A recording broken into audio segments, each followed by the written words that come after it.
grabar desde aquí la clase? ¿Por qué preguntas si va a haber alargue? Hoy día es desde las 6:15, 7:15, No, le 8:15. preguntaba si iba a grabar. Ah, entonces dime nomás, no está grabando. Listo. Así que ya, porque no entendía si me dices, creí que me estabas preguntando por alargue. Y era que no estaba grabando, gracias. Ya justo lo acabo de poner. Entonces, la tecnología de mecánica se ocupa de los talleres de tecnología mecánica, que algunos están organizados como si fuera simplemente para hacer piezas, lo que vayan llegando. Vienen los clientes y van llegando, quiero que me haga este trabajito, etcétera. Y hay otras que en realidad son fábricas, pequeñas fábricas de partes y de piezas. Entonces, dependiendo de lo que hagan, la organización del taller también es diferente. Un taller, dice, fabrica solo partes y piezas a pedido. Entonces llega un cliente y le pide que le haga o que les reconstruya algunas partes gastadas de una máquina que tiene funcionando. Probablemente el caballero compró su máquina ya usada y la tiene usando todavía unos 5 o 10 años. Entonces algunas partes se van desgastando y ya no funcionan. Entonces en el momento en que se para la máquina, o resbala y resbala, no avanza, entonces la desarman y sacan la pieza y la quieren reconstruir. Entonces lo que hace es reconstruir piezas viejas, por ejemplo. Y eso desde pequeñas fábricas con pequeñas cosas hasta cosas más grandes, como por ejemplo el eje de una cosechadora de bolsas, de una cocedora de bolsas, de una fábrica que se hace granos embolsados. Entonces hay una máquina que las cose y eso también se va gastando. O una pala mecánica en la parte de adelante de una excavadora, de una cosechadora, se van gastando, se rompe un eje, entonces hay que volverlo a soldar y hay que darle la forma que tenía originalmente. Entonces, la fábrica de productos metalmecánicos, por su parte, suele fabricar productos específicos. Aquí, por ejemplo, algunas cosas sencillas. Vende carritos para transportar garrafas. Entonces, todas las semanas va fabricando carritos para transportar garrafas, o para transportar maletas, o para carritos del supermercado, o hace licuadoras, o hace electrodomésticos, digamos, tiene productos ya sean propios o no. Entonces, el que las máquinas tengan una finalidad específica, fabricar siempre carritos de supermercado, hace que las máquinas estén colocadas diferentemente. No están como en un taller. En el taller se agrupan por tipos de máquinas. Por un lado están los tornos, por otro lado fresadoras, por otro lado cepilladoras, etc. Aquí no. En una fábrica de productos metalmecánicos probablemente las máquinas se colocan siguiendo el hilo de la fabricación, el comienzo hasta el producto terminado. Entonces se colocan las máquinas una siguiendo a la otra de manera que sigan las operaciones, el orden de las operaciones de fabricación.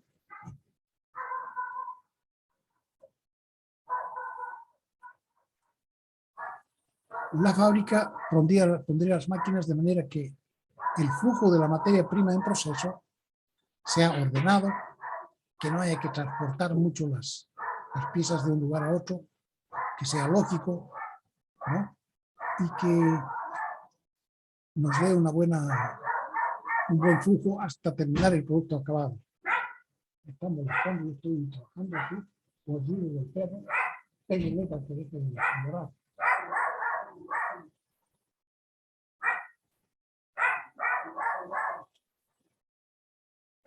Rapidito, cierren aquí.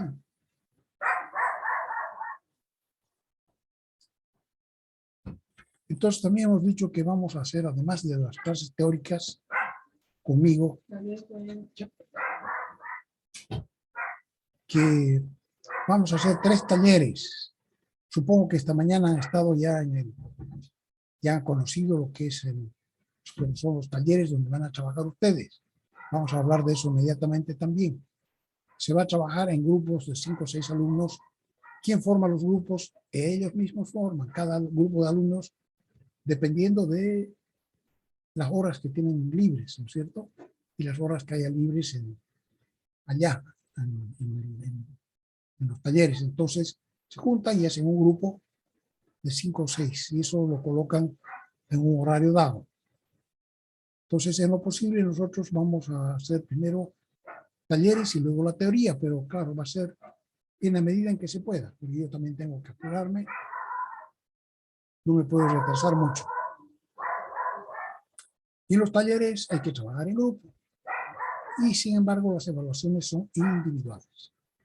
Primer taller, el taller de motores, ya hemos dicho que está para dos cosas. Uno, para que ustedes aprendan a armar y desarmar un motor que tiene un montón de piezas, pero que ya no está en servicio, por un lado, pero por otro lado, para que aprendan a manejar las llaves, para apretar y soltar las piezas, y finalmente, para que ustedes aprendan a utilizar cómo se ponen los instrumentos de medición y calibración que se utilizan para medir el desgaste de las piezas del motor. Entonces, en este taller de motores hay muchas cosas que están en juego, ¿no? Por un lado, esta es una máquina que funciona, el taller es una, o sea, el motor es una máquina que funciona en 4 tiempos, que además tiene 4 cilindros que funcionan en paralelo. Entonces es una máquina de trabajar. Y si no está colocado todo en el sitio donde tiene que estar, no funciona. Nosotros en este taller no vamos a tener la responsabilidad de dejar andando el motor, pero tenemos que saber cómo funciona y cómo tiene que estar armado para que en caso dado funcione. Y hay que aprender a usar las llaves. Entonces las llaves, cómo funcionan entre varios, cómo están trabajando entre varios, tienen que aprender cómo se nombran las llaves, para no tener que estar buscando entre todo. Se van a acostumbrar también a mirar y saber cuál es cuál, y saber pedir por su número, ¿no? Tal como se pide.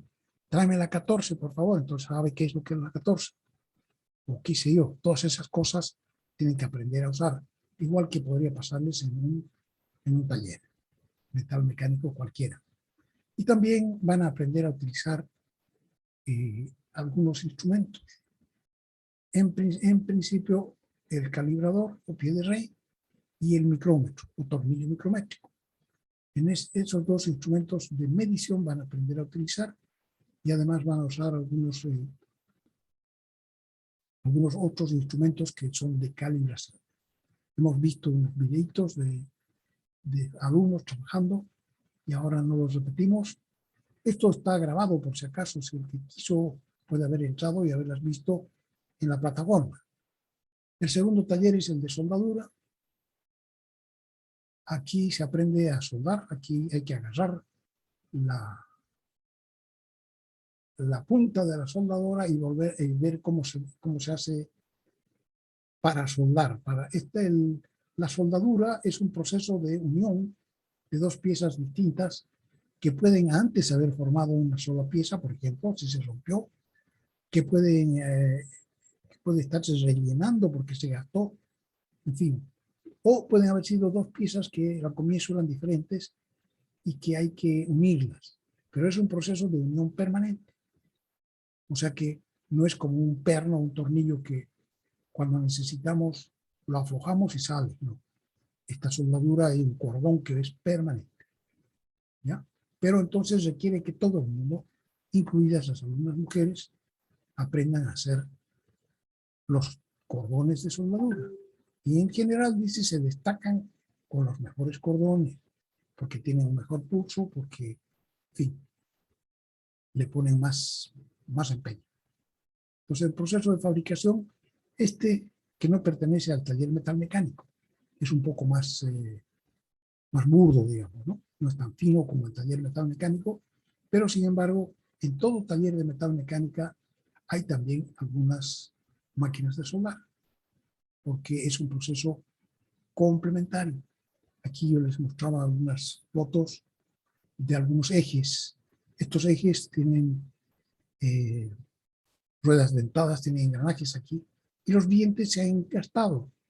Tanto han dado vuelta y vuelta y vuelta, que se han desgastado, entonces se podría comprar. Las empresas tienen obligación de mantener las partes y piezas durante un cierto tiempo, pero es probable que estas piezas ya excedan en bastante el tiempo que las empresas, que las fabricantes deberían guardar, o sea que es probable que no hayan ya para comprar. Y por otro lado, hay que esperar, probablemente no hay en plaza, o sea que hay que hacer un pedido. Para hacer el pedido hay que no solamente mirar la pieza, sino que saber el número de pieza para pedirla por su número, etcétera. O sea, es complicado. A veces alguien se compró una máquina vieja y ya estaba todo así, o sea que no sabe nada. Y lo único que le queda es renovar las piezas que se han gastado. Para eso se rellenan. Fíjense, aquí han hecho, por ejemplo, las han rellenado con otro tipo de soldadura en los dientes, ¿no? Una vez que se han rellenado todo lo que hay que... esta no es una rueda dentada, sino que es el descanso de este eje. Sobre este descanso se apoya y gira. Entonces, una vez que se han rellenado, se pueden trabajar en el torno. Entonces, este descanso se va a tornear para dejarlo bien cilíndrico, y una vez que está cilíndrico, si no necesita nada más, entonces se lo dejará bien finito con una superficie bien afinada dentro de la medida que se pide y ya está. Si son los dientes, entonces hay que hacer dos trabajos. Primero, habrá que dejarlo como si fuera una rueda, y una vez que se termina de hacer una rueda, los dientes no se pueden hacer en el torno. El torno solo hace cosas giratorias. Entonces, una vez que se volvió a poner como un redondo, como un cilindro, hay que llevarla a otra máquina que es una fresadora. ¿Ya? Entonces, ese es el segundo taller. Aquí en este taller dice que cada participante domine al menos maneje adecuadamente el equipo soldar. Aquí no hay que perder de vista que con esto ninguno de ustedes va a ser diestro como para manejar ni los motores, ni las máquinas soldar, nada, ni ¿cómo se llama? Ni las otras máquinas de un taller de mecánica no las van a manejar como una persona que maneja todo el tiempo. O sea, y que puede dejar las piezas del tamaño que hay que dejar, con la calidad superficial necesaria, pero ustedes le van a perder el miedo y van a aprender que en realidad es algo que se aprende con el entrenamiento, ¿no? Entonces, aquí en este taller, al final se va a hacer la correcta ejecución de las operaciones manuales, requiere sobre todo entrenamiento y práctica y supervisión adecuados. Los conocimientos adquiridos en este taller podrían servirles para tener a su cargo, por ejemplo, un taller de chaperío y pintura. Mucha gente no encuentra más trabajo y se arma un taller de chaperío y pintura que sirve muy bien también para ganar dinero si no lo hace bien. Taller de tornería, el tercer taller, con pequeños tornitos semiautomáticos, van a aprender a manejar ustedes y aprender a fabricar algunas piezas sencillas con las operaciones del torno. Aquí en este taller van a aprender también a leer un plano de fabricación. Normalmente cuando se llevan estas cosas a un taller de tornería, ¿cómo sabe el mecánico cuando ya está bien? O sea, en realidad lo que tiene que hacer tiene que llevarle la otra parte para que él sepa cuánto va a tener que tornear o cuánto va a tener que ponerlas en la fresadora para que queden del tamaño adecuado. Pero normalmente ellos no trabajan con planos, y nosotros necesitamos que ustedes aprendan a trabajar con planos. Entonces, en el taller de tornería, ustedes van a fabricar una piecita, un conjunto que tiene tres partes. Y entonces, entre los 5 personas van a hacer el trabajo, ¿no? Dice, el promedio de las notas obtenidas en los talleres constituye alrededor del 30%, 28 creo que es, de la nota final de la materia. Sin embargo, el verdadero aprovechamiento dependerá de cada uno. Porque aunque se trata de pequeños grupos, siempre es posible que alguien esté sacando la vuelta, ¿no? Pero eso ya es imposible de controlar. Ya el que no quiere, pues no quiere, ¿no? Como pueden ver, la perspectiva de trabajar manualmente con un overall es bastante entretenida. Ya veo que han estado comprando también sus overalls. El trabajo se realizará con instructores de la Facultad Politécnica. Ellos son los que les van a enseñar, de ellos son las máquinas, ellos son los que mantienen los talleres, ¿no? Yo no puedo llegar y meterme, tendrían que prestarme la máquina, digamos, ¿no?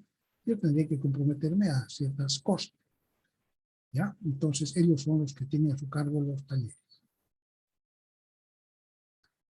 Entonces nosotros vamos a seguir la parte teórica que me corresponde a mí. Pues en realidad yo superviso todo el curso, pero en concreto hago la parte más teórica. Entonces se va a desarrollar utilizando el texto guía. Yo voy a seguir el texto guía y los cuadernillos que están hechos alrededor de las clases y del texto guía, como completando para que podamos entenderlo más fácilmente. El texto hecho expresamente para seguir la asignatura se puede comprar, ya sabemos, en la fotocopiadora. Clases teóricas se complementarán con ilustraciones, a veces links que yo pongo aquí en los cuadernillos. Y también se van a ir dando tareas. Ya hemos dado una primera tarea que es enumerar las operaciones necesarias para fabricar un carrito portagarrafas, o un carrito portamaletas, o un carrito de supermercado. Entonces uno elige uno de estos y tiene que hacer un listado de todas las operaciones que habría que hacer, incluyendo las operaciones de compra. Porque hay algunas partes que no se fabrican, algunas partes se compran hechas. Entonces hay que ponerlo también dentro del listado de las cosas que hay que hacer. Y que no me pongan los transportes, por favor, gente que hacen con esto un diagrama de flujo que llena unas 3 páginas. Si uno mira lo que tiene es transporte, transporte, transporte, que es todo transporte. Yo no estoy interesado en ver los transportes. Eso será cuando estamos haciendo, que sea un conteo del tiempo, ¿no? Aquí nos interesa más las operaciones que hay que hacer para fabricar un carrito, sin transportes. Información general, formato de las tareas, esto lo pueden ver ustedes. Y teníamos también entonces la ponderación. Los 2 exámenes parciales, el primero va a cubrir solamente la unidad 1, que son las unidades y los instrumentos de medición y de calibración. La unidad 2, que son las normas de fabricación. Entre esos 2 van a cubrir el 33%. Los exámenes parciales van a cubrir el 33% de la nota final. Entre los 2, ¿ya? La nota práctica va a valer un 37%, que está compuesta en un 28% de eso, los talleres, y un 9%, además, que las tareas son 5%, la ayudantía es 4%, 28 y 9 dan 37 puntos. Y el examen final vale además 30 puntos y cubre el resto de la materia, que es máquinas, herramientas y el torno. Y también el torno CNC. Con eso tenemos los 100 puntos. Entonces podemos pasar a lo que es la metodología. Aquí hay una introducción también. Dice la globalización del comercio de partes y piezas. La fabricación de partes y piezas metalmecánicas comenzó a ser internacional mucho antes que la gran mayoría de las actividades humanas. O sea, siempre hablamos de la globalización y en realidad una de las primeras cosas que se globalizó es la fabricación y el comercio de partes y piezas de productos metalmecánicos. Por ejemplo, el automóvil es un ejemplo excelente de lo que ha sucedido con las partes y piezas, porque los automóviles no se fabrican en un solo lugar. Por ejemplo, dice un automóvil japonés o un automóvil alemán, se fabrica en varios países del mundo.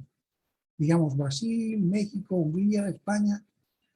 Entonces, en cada uno de estos países se hacen algunas partes y esas se asignan comercialmente. O sea, hay algunas plantas que tienen plantas de la misma empresa que están en distintos lugares, pero hay otras que simplemente van a fabricar a pedido. Entonces, hay piezas asignadas comercialmente a las empresas de esos países según que ofrezcan condiciones más convenientes para los compradores, precio, calidad y tiempo. Los dos más grandes fabricantes de automóviles y en general de equipo móvil son la Toyota y la Volkswagen. Y cada una de esas empresas fabrica la friolera de 5 millones de unidades por año.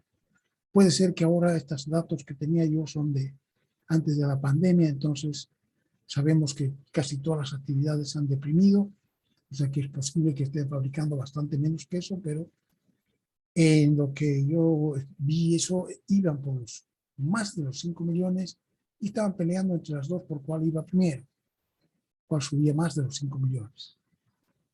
Y esas 5 millones que se fabrican cada año no son todas una sola, ¿no? Un solo modelo, sino que hay muchos modelos que tienen que se dio solamente para automóviles, para camionetas, para camiones, para cuanto hay de formas de automóviles que se ven en las calles, ¿no es cierto? Entonces, que en realidad si uno se pone a contar la cantidad de piezas diferentes que deben haber, es increíble, ¿no? Lo que hay que hacer. Hay gente que tiene que estar organizando todo eso para que no le llegue al automóvil equivocado las piezas que son de otro, por decir alguna cosa. Y esos automóviles, los modelos van cambiando anualmente. O sea que tampoco permanecen en el tiempo, sino que hay el nuevo año sale con algunos cambios y esos cambios probablemente no son más de, si dicen que más de un 5% de cambios ya no se puede controlar bien. Entonces serán pues unos 2-3%, pero eso es harto, ¿no? Para controlar que esas son piezas nuevas que se van a colocar y todo el resto es probablemente lo mismo. Pero ahí legalmente los fabricantes están comprometidos a fabricar repuestos originales por una cantidad de 10 años para cada modelo. ¿Se imaginan lo que es eso en cantidad de partes y piezas diferentes? Realmente es increíble, ¿no? Como, entonces, y a partir de eso, a partir de los 10 años, ya no hay más. Entonces, si nosotros tenemos un autito que tiene 12 años, seguramente ya no hay piezas originales, porque ya no están fabricando, solamente por 10 años. O si es cualquier otra máquina, igual. Solamente por 10 años el fabricante se compromete a tener repuestos originales. Entonces, cada empresa tiene decenas de miles de proveedores por todo el mundo. Y yo leí una vez que leí de la Toyota, qué cantidad de proveedores tenía. Decía que tenían 60,000 proveedores. O sea, tiene negocios con 60,000 fábricas que están haciendo partes y piezas para la Toyota, para los distintos modelos de automóviles. ¿Y qué hace la fábrica? La fábrica normalmente va a ser el motor, que es la parte más importante, digamos, del automóvil, y algunas otras cosas, y las ensambla. Aunque también tiene otras fábricas que están repartidas por el mundo, que son ensambladoras, que no fabrican nada y solamente se dedican a ensamblar. Entonces, fíjense lo que es este trabajo de partes y piezas, es increíble lo que mueve en el mundo. Entonces ellos, como necesitan trabajar en conjunto con fábricas de todas las partes del mundo, aquí yo puse una lista muy corta, dice, por ejemplo, la Toyota hasta en Japón, pero le están fabricando piezas en Brasil, en México, ahí en Brasil y en México. Hay además algunas plantas de la Toyota que fabrican algunos modelos. También en Hungría, en España, etc. Lo mismo con la Volkswagen.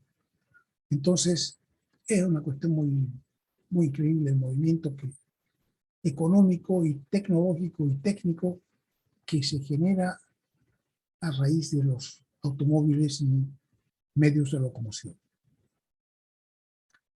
¿Y cómo es posible que ellos puedan hacer todo esto sin que se desarme el gran desastre, que resulta que las piezas no le hacen, o que hay que repasar las piezas para que entren dentro de las piezas que han fabricado en México, las que hicieron en Brasil no le cabe? Entonces, ¿cómo ha sido posible hacer que suceda eso? Porque la verdad es que nadie se queja. Las empresas no se quejan de eso. Y tampoco se quejan de que le queda muy grande y que entonces no sirve, ¿no?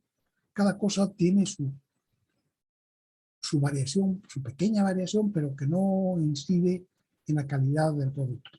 Entonces dice, el gran secreto para que todo funcione radica en las dimensiones reales de las piezas. Claro, o sea, no importa al final cómo se llamen, pero tiene que entrar la una dentro de la otra y tiene que girar si tenía que girar originalmente, dice, ¿no? Entonces, no solamente que se dice tiene tantos milímetros, por decir alguna cosa, sino que realmente esos milímetros tienen el mismo tamaño, porque podría ser que los milímetros de México no tengan el mismo tamaño que los milímetros de Japón. Entonces, aunque teóricamente están fabricando lo que habría que fabricar, pero en la práctica no sirve para nada. Entonces, deben ser iguales para que los conjuntos resultantes se puedan armar sin ningún trabajo adicional, ¿no? Si hubiera que hacer trabajo adicional, mejor se bota toda la basura y se comienza de nuevo. Entonces, para ello, ¿qué es preciso para que esto pueda suceder? Necesitamos primero utilizar el mismo sistema de unidades. O sea, que todo el mundo va a trabajar, por ejemplo, en milímetros. No hay nadie que vaya a trabajar en unidades americanas o qué sé yo. Todo el mundo trabaja en milímetros. Segundo, las unidades de todos los que participan en el intercambio, el cliente y el proveedor, tengan efectivamente el mismo tamaño. O sea, que los milímetros de la Toyota tengan el mismo tamaño que los milímetros de la gente que le está fabricando partes y piezas, que son 60.000. No se olvide, ¿no? Para la Toyota 60.000, otras 60.000 para la Volkswagen, otras 20.000 para este y para el otro y para allá. Y todo tiene que tener el mismo sistema de unidades y el mismo tamaño. Tiene que tener efectivamente el mismo tamaño, incluyendo máquinas y equipos de instrumentos de medición. Entonces, no se requiere fabricar piezas iguales. No se está pidiendo, porque sabemos que es muy complicado fabricar piezas iguales, sino que solamente se pide fabricar piezas intercambiables. ¿Qué quiere decir eso de intercambiables? Dice que cualquiera de las piezas de todo un lote, por ejemplo, supongamos que hay que fabricar 20.000 piezas de 20.000 ejemplares de una pieza, esos 20.000 ejemplares tienen que ser intercambiables. O sea que, a pesar, cada una de esas es ligeramente diferente al resto. Pero a pesar de eso, cualquiera de esas 20.000 puede hacer el trabajo que hacen las demás. Entonces decimos que esas 20.000 piezas son intercambiables. Entonces se trata de eso.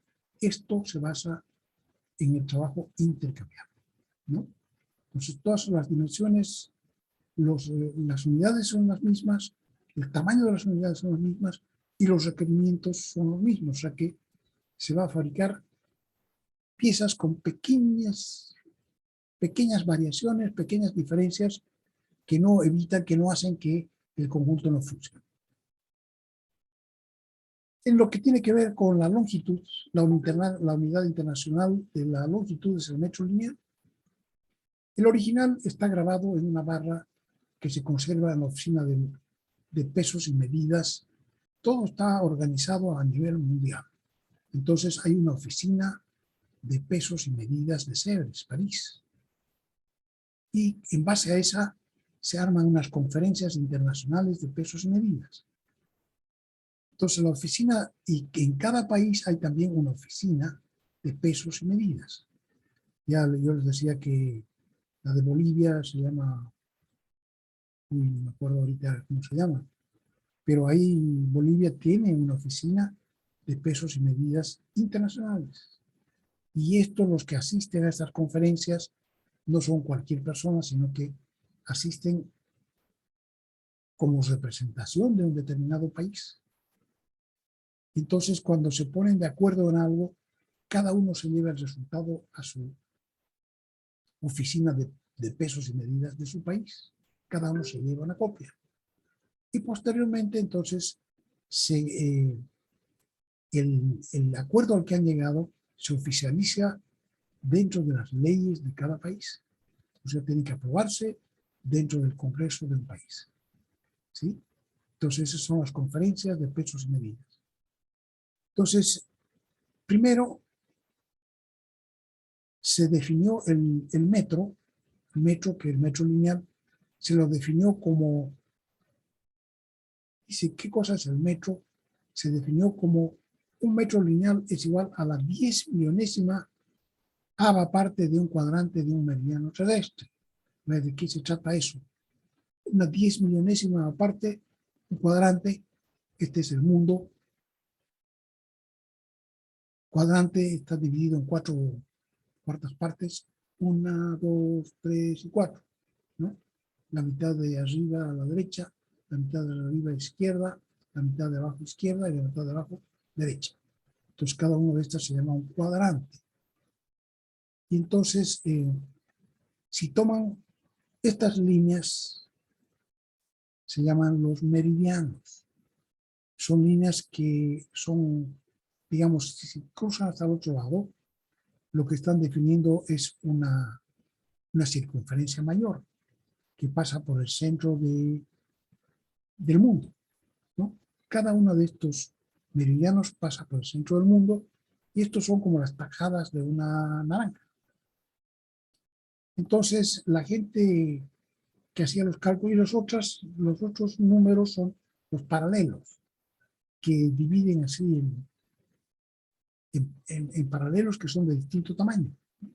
Entonces, el más grande, que corresponde a un círculo mayor, es el de la mitad, aquí es 0 grados, entonces de ahí para arriba y de ahí para abajo. Entonces, cada punto del mundo tiene dos números que lo caracterizan. Un paralelo, una longitud y una longitud, ¿no? Entonces, la gente que hizo este trabajo dijo, el mundo es exactamente una esfera.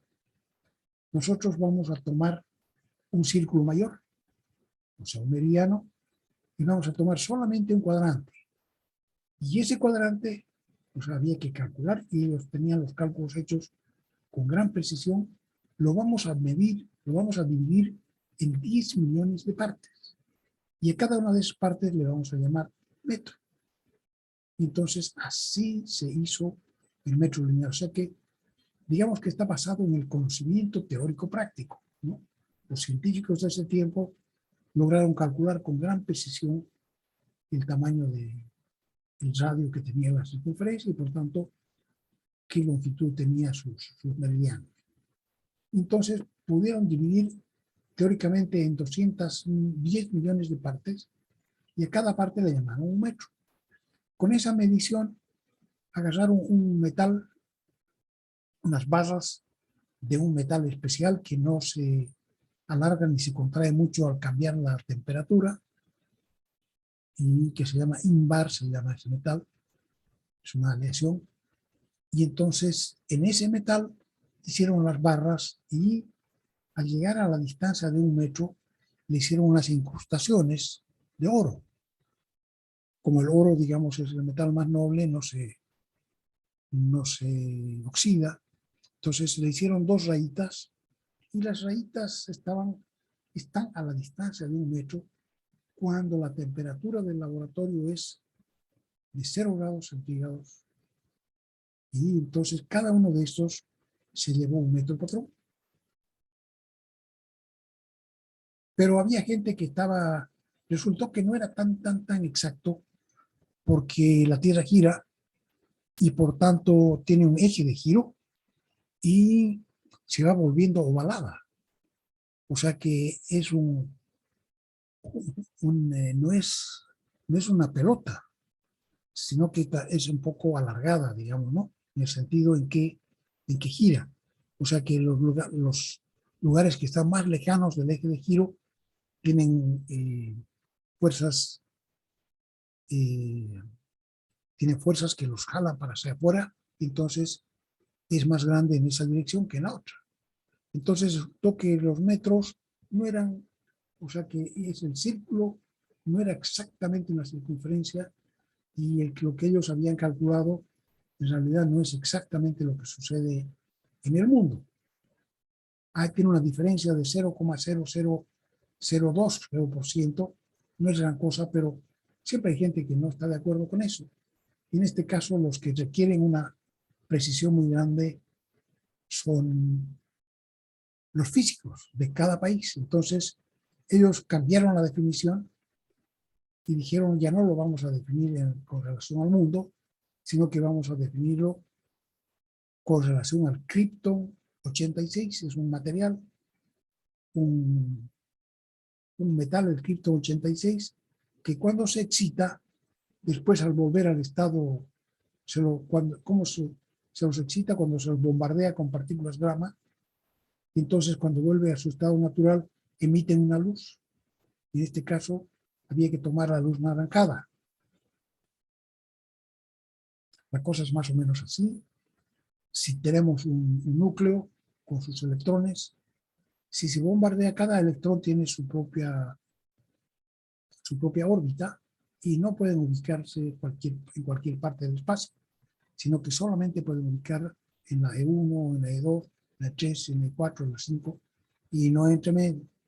Entonces, si lo bombardea con rayos gamma, este electrón salta hacia afuera. Y después de un tiempo del bombardeo, vuelve a su lugar. Y cuando vuelve a su lugar, entonces emite una luz. Aquí estas son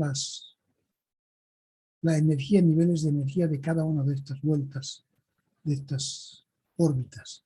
E3 tiene más energía, E2, E1 tiene menos energía, que está más cerca del núcleo.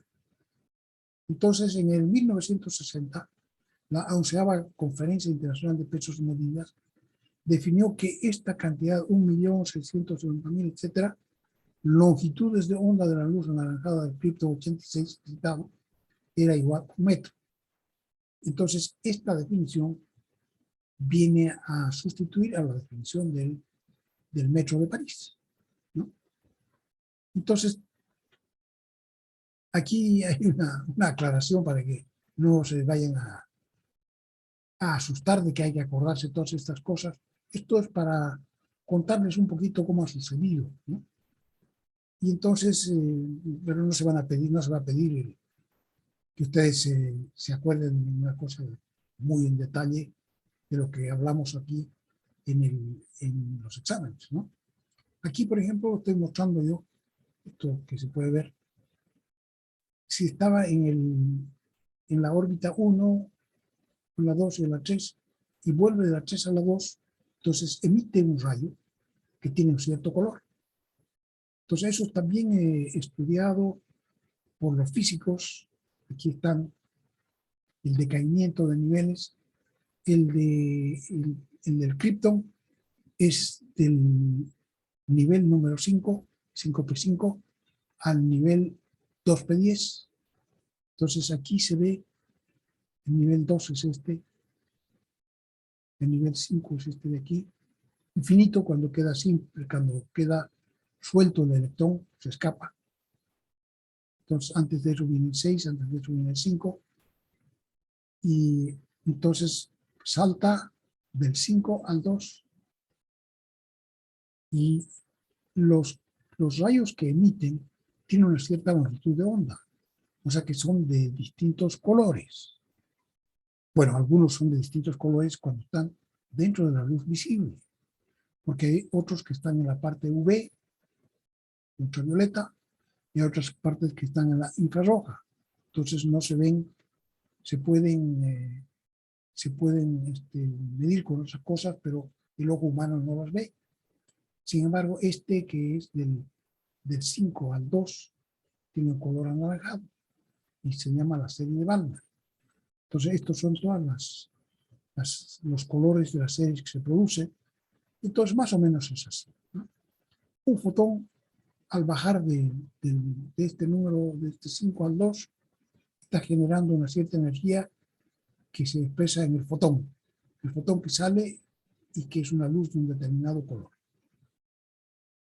Entonces, ahora, lamentablemente, para los que trabajan en un taller de metal mecánica, ninguno de estos patrones internacionales les sirve para fabricar partes y piezas, ¿no? Entonces, estos se llaman patrones primarios. Y se podría asegurar que podrían asegurar lo que se quiere, lo que se requiere, se puede usar. Ninguno de estos sirve para usarlo en un taller metal mecánico. Para cubrir esas necesidades necesitamos otros patrones, que se llaman los patrones secundarios.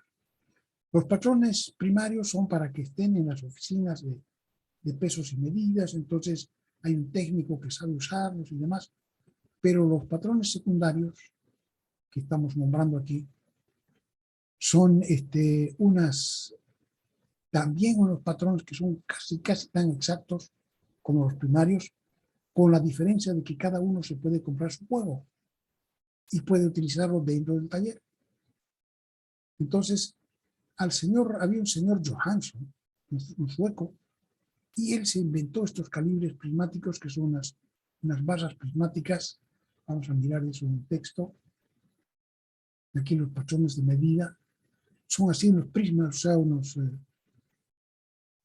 ¿cómo se llama? Estos tienen distintas alturas, tienen la misma forma pero distinta altura, entonces uno puede ir formando la altura que necesita.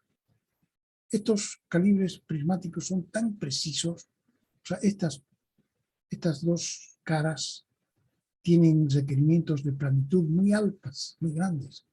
Entonces, cuando se juntan, se sale el oxígeno que había entre medio y ya no se caen. Uno las puede tener en forma horizontal, me parece que fueran de una sola pieza. Entonces, no se pueden desarmar jalando de uno contra el otro porque no sale. Se desarman jalando, o sea, girándolos. Se giran para poder desarmar lo que se tiene. Entonces, de manera que estos se llaman los calibres prismáticos Johansson, llaman también galgas patrón, y se fabrican en diferentes calidades y en diferentes tamaños. Aquí vamos a...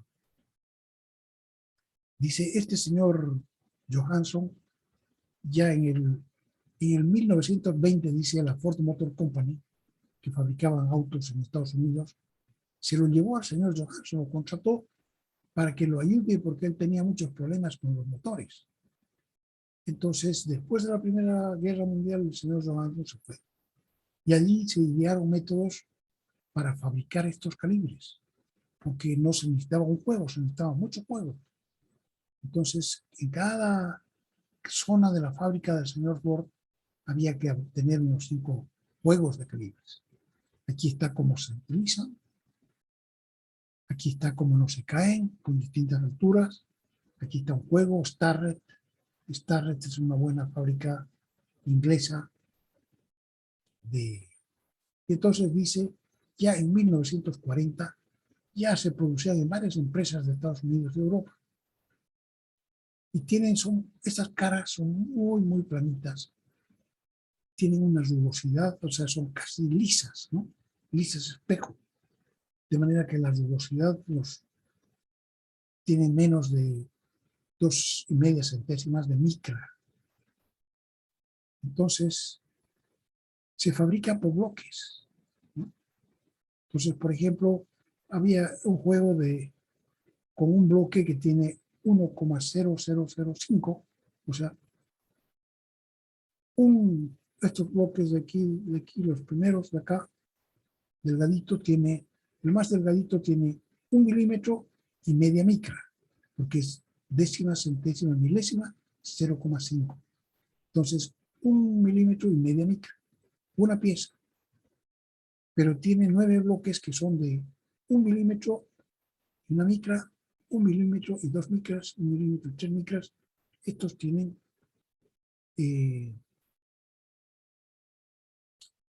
¿cómo se llama? Son series aritméticas con una diferencia de una micra entre uno y otro. 49 bloques de 1,01 a 1,49. Entonces también es una progresión aritmética que tiene un centésimo de diferencia entre un bloque y otro. Y así sucesivamente. Entonces, ¿cómo se utilizan? Se acoplan uno a continuación del otro hasta formar la longitud que uno quiere, longitud deseada. Y también se fabrican en ciertos grados de fábrica. O sea, como son tan caras estas cosas, sobre todo, cada vez se ha ido haciendo un poco menos, pero miren aquí un error que está, por ejemplo, en 5 centésimas de micra más L partido por 1000, donde L es la distancia que se va a usar. Si, por ejemplo, es 1000 milímetros, entonces una micra y 5 centésimas. Y, por ejemplo, en 30 milímetros, este grado 2 doble 0 tiene apenas un error de 8 centésimas de micra, donde se usa en los laboratorios científicos y en los laboratorios de investigación y en la oficina de patrones. Entonces pueden ver aquí los distintos grados de precisión, y lo que se recomienda es que un buen taller de metalmecánica debiera tener o juegos 3 o 4, de grado 3 o 4, que son un poco menos precisos, pero que les sirve para controlar su maquinaria, sus ¿cómo se llama? Sus piezas, porque, o sea, sus instrumentos de medición. Resulta que los instrumentos de medición se usan todos los días y se van desgastando. Entonces aquí la recomendación dice, ¿para qué sirven? Para el control periódico del taller y regulación de las herramientas de máquinas automáticas. Aquí hay un juguito, entonces vamos a volver de nuevo aquí a metodología. Este es un jueguito de calibres prismáticos Johansson, fabricado en Suecia en el 1900, y tenía solamente 26 piezas. ¿Para qué tiene 26 piezas? Porque para hacer la menor cantidad de calibres posible, porque son muy complicados, muy difíciles de hacer. Entonces nosotros queremos que se pueda formar cualquier longitud, pero que no tenga muchas piezas. Fíjense, entonces tenía una primera serie que era de 1 milímetro y una micra, 1 milímetro y 2 micras, tenía 9 galgas en la primera serie. Y en la segunda serie es 1 milímetro y un centésimo, 1 milímetro y 2 centésimos, 1 milímetro y 3, 1 milímetro y 6. Con estos tiene solamente 1, 2, 3, 4. Se puede formar no solamente el 101, el 102, el 103. El 104 es el 3 más 1. El 105 es el 3 más 2. El 106 ya existe. El 7 es el 6 y el 1. El 8 es el 6 y el 2. El 9 es el 6 y el 3. Así. O sea que había que hacer sorteando para poder construir las distintas longitudes. Aquí dice entonces, por ejemplo, después la próxima serie también es de 4, pero estos no son centésimos, son décimas. 1,1, 1,2, 1,3 y 1,4.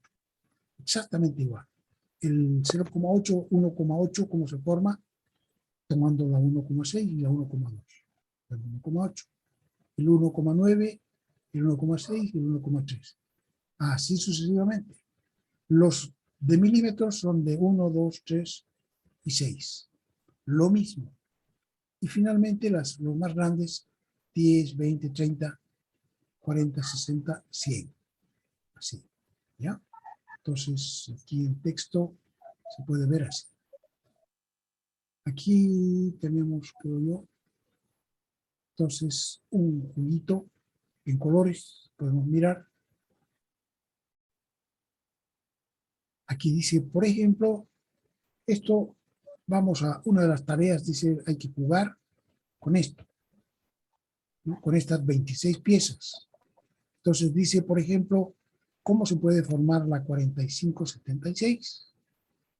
Entonces aquí dice, para formar la 4576, habría que apilar los siguientes calibres. Uno, podríamos sacar, de aquí de la segunda serie, podemos sacar el 1,06 y ya tenemos el 6. De la siguiente podríamos sacar el 1,1 y el 1,6 y tendríamos el 0,7. O sea, ya tendríamos los decimales.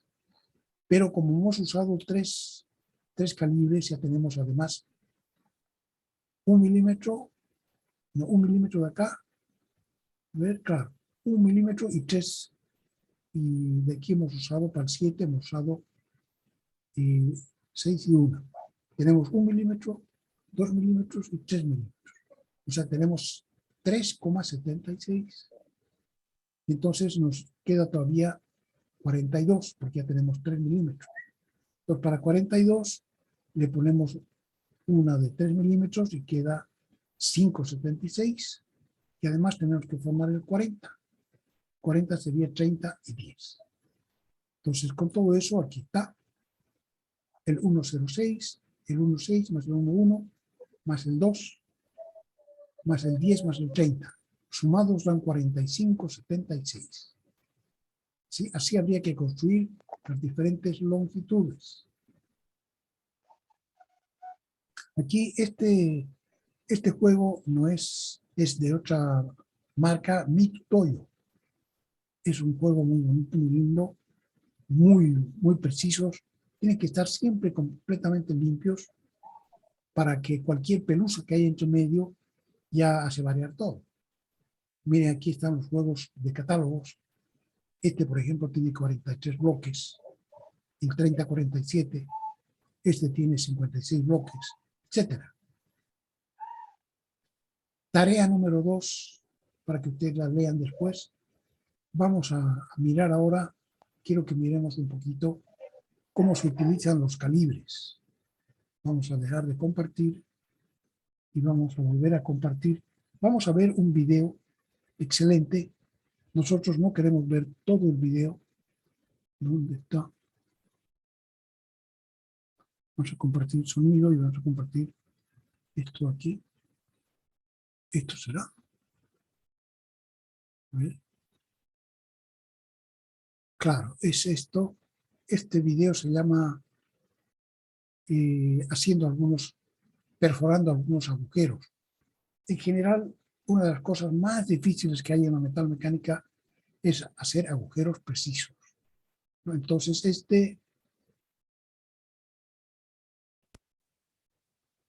no está actualizado. Aquí, ¿dónde estás? Está aquí, ya. Entonces vamos acá. Vamos a dejar de compartir. No, ya podemos echarle a andar. Este equipo que está aquí es una fresadora que tiene que hacer unos agujeros, estos que está mostrando. No se ve, ingeniero. ¿Qué pasa? Que no se ve, No ingeniero, se ve el que está video. mostrando. No se ve el video. Entonces vamos a volver a compartir. Gracias. Está en inglés, pero yo les voy a ir hablando de a poquito lo que se necesite. Él tiene que fabricar estos 4 agujeros en una máquina que es una super máquina que trabaja... Boring these 4 holes out in this part. I've roughed them out already with this, Esa es la well, cabeza first I drilled them de la with an 1 herramienta. 1/4 drill, and then I roughed them with this 3/4 inch 5 flute end mill from both sides, and that's not too critical because there's stock still in here now to be finished board. to dimensions. All the boring heads we're going to use aren't going to control the depth or the length. Aquí estos nos va a mostrar ahorita cómo son estos agujeros, pero cuando se fabrica un agujero en una pieza, tenemos dos problemas. Uno, el eje del agujero tiene que estar exactamente en la dirección que uno quiere, no puede estar chueco, porque de repente el agujero está bueno, pero el agujero está chueco. Entonces, una primera cosa es que el eje tiene que estar en su lugar, el eje de cada uno de los agujeros. Después, la distancia de agujero a agujero tiene que ser la precisa. Y después, el diámetro de cada agujero también tiene que ser preciso. O sea que hay varios problemas juntos cuando se va a fabricar un agujero. Of these features, so if I rotate this around, everything up to this point had to be milled the correct depth here, and also the shape of this kind of dog bone shaped pocket had to be milled the correct depth so that we had all the depths correct. And then we're going to come in now with the program and bore the holes, and so we're going to set up the Como van a ver ustedes aquí, nosotros vamos a ver un poquito cómo él va a empezar a calibrar su máquina. Y vamos a ver que realmente la parte más difícil del trabajo es tener todo a punto. Una vez que está todo a punto, la máquina tiene un programa. Ya hemos visto que aquí arriba está el cabezal y lo hace en 15 segundos cada uno de estos agujeros. Vamos a ver, es muy chistoso porque él de repente ha estado trabajando una hora para calibrar todo. I'm going to show you the dimensions, I should say, of what our target dimensions of the diameters, and then we're going to set up the bore gauges to do that, and then we're going to come back and line up on the center line of the part when it's like this to make sure, because the machine here, the machine set overnight. This is the next day when I'm doing these bores, and the machine set over. Y entonces él dice, yo hice esto anoche. Estas cosas hecho anoche y aunque se haya quedado la máquina armada, yo tengo que tomar en cuenta eso. O sea que hay algunas cosas que hay que controlar por el hecho de que apagué todo y lo volví a encender. Estas máquinas trabajan probablemente con precisiones que son menores a las de una micra para su herramienta. Pero claro, entonces cada una de las piezas, de las partes que se va a trabajar, tiene que estar colocada también con esa precisión. And we want to make sure we're still lined up on the center line of the part here, and we're going to probably touch off both boring heads on the part somewhere here on this OD. I know where it is, to make sure that everything is good on the x-axis coming downward.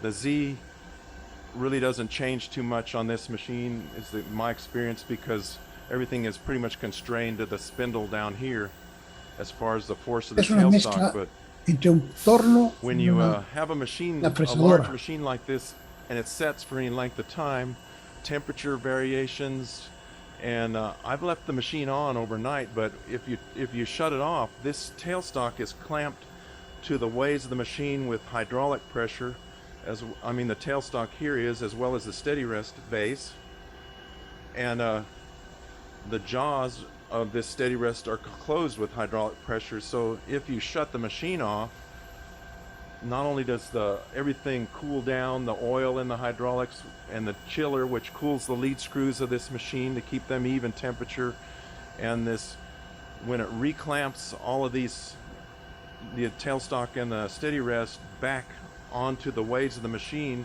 under full hydraulic pressure. Ya están oyendo cómo él justifica, dice, todo esto tiene agarres hidráulicos, o sea, hay presión de aceite a presión, que es el que está agarrando las partes y piezas que sujetan la pieza. Y dice, bueno, entonces el aceite se ha enfriado, entonces hay que subir de nuevo la presión, entonces hay un montón de cosas que pueden haber variado. Y él tiene entonces la necesidad, para no tener que echar esta pieza al basurero, tiene la necesidad de comprobar todo antes de ponerse a trabajar. It kind of can shift just a little bit.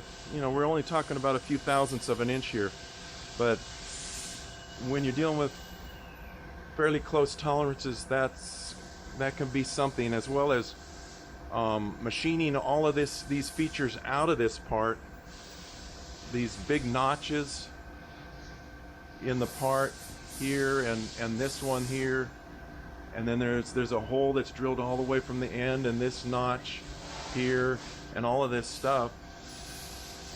The part doesn't stay perfectly straight either, so you have to kind of take all that into account.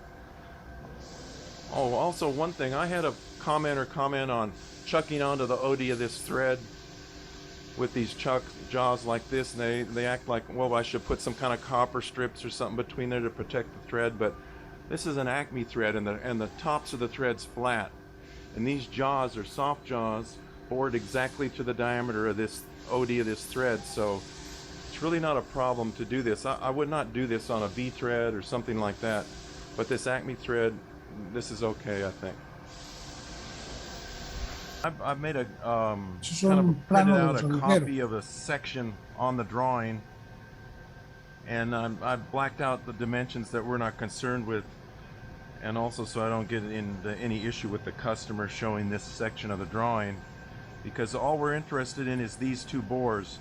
The bore here that's dimensioned, that's this bore here, counter bore if you will, and then the straight through bore that goes straight through here.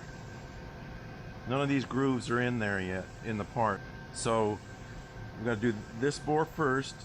This is datum AA, and this, you'll notice, is dimensioned in relation to this datum AA, which is the 1.313 bore. Él está mostrando el plano de fabricación y él dice aquí hay dos rectángulos de tolerancia, arriba para el agujero de afuera y abajo para el agujero de aquí adentro, ¿no? Entonces hay dos tipos de agujeros, el más grande, que es este de aquí, y los más pequeños, que son estos de acá. Y entonces aquí dice cuál es la tolerancia que tienen que tener de concentricidad de 2 milésimas de milímetros. Pues no sé si está trabajando él en milímetros o en pulgadas, y eso está con relación al AA. La referencia es la pieza o el sitio AA. En este caso, AA es este eje, ¿no? Porque este punto, este rectangulito que dice AA, con este triángulo, están colocados en el lugar donde están las cotas. Entonces, quiere decir que se refiere al eje central. Entonces, tiene que estar centrado con esa precisión, muy preciso. No vale la pena que digamos exactamente cuándo, pero tiene que ser muy preciso. Plus or minus 1/1000. This bore has to be in true position to the datum AA, which is that bore, to 0.002 of an inch.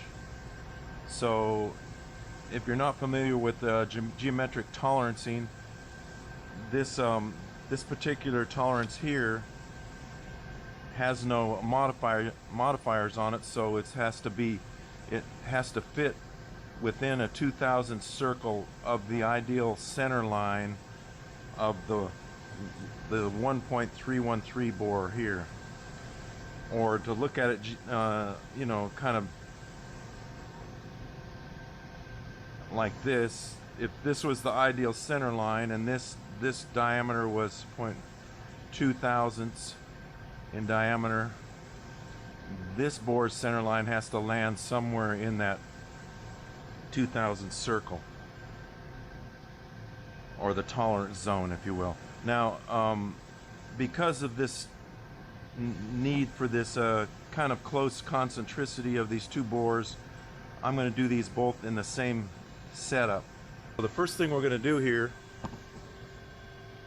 is we're going to set up our gauges to measure these two bores. Él tiene que ahorita que entonces, una vez que la máquina haga el trabajo, él tiene que tener la forma de comprobar que está dentro de estas precisiones. Entonces él ahorita se va a poner a armar. Yo lo he saltado un poquito para que veamos cómo trabaja él con los calibres Johansson. and the 1.313 Hay dos tipos de diameter. calibres I'm trying Johansson. to think about how to use the gauge blocks here so that I can set Esos the son two calibres gauges. Johansson. If I take the 1-inch one, this is the 1-inch block, Tiene and una pulgada. Estos son let's just calibres say I want to Johansson make en this pulgadas. 1.530. I need the 400 thousandths block No está armando una. here. Ring that on, Miren cómo lo mueve, lo and then pone. I need the 130. Where's that?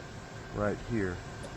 That should be my 1.530 if I thought about that correctly. Tiene que armarla. Let me just, Aquí él tiene que. Ese es Let me just get the Uno de los calipers and agujeros just roughly tiene que check tener that ese to diámetro. make sure I'm thinking right. Okay. That's the 1.530 Van a ver que dimension. este señor These tiene calipers, instrumentos para el mundo. you know, aren't as Si accurate quisiéramos nosotros tener as un a mic. poquito In más. fact, let me get a micrometer.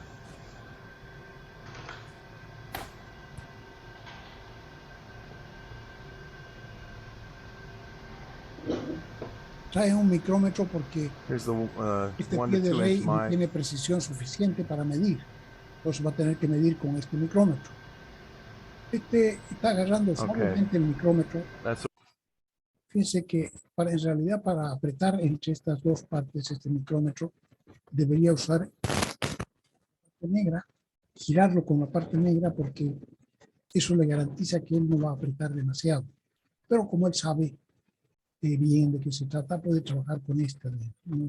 Alguien que no sabe debería trabajar con este lado, no con este. 1.530 stack, so that we need that. Ese es el diámetro de uno de los Now, agujeros. because we use the 1-inch gauge block, we don't really have that option out of this set, so we're going to have to start with maybe let's say a 900 thousandths gauge block. A otros To start agujeros with se on tiene this que one, armar and then we're también. going to have to go to 313, so the 113 gauge block, which is here, and probably a 200 thousandths one. Is this going to get us there? See, that should be the 313, right? Okay. No, we actually need the Ese es un calibrador. 300 de rey. thousandths one because we're 100 thousandths short of 1 inch here. So we need 413 and 900 thousandths should be putting us right at the 1.313 dimension. Miren cómo no se caen las piezas calibres. Or to check that with a micrometer to be a little more accurate than calipers.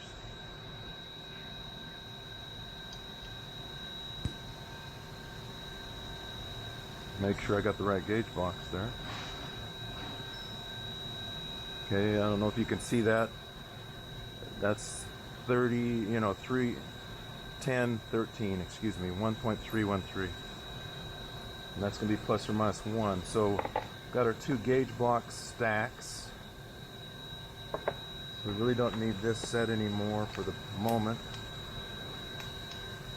I'm going to put that back in the drawer to get it out of the way.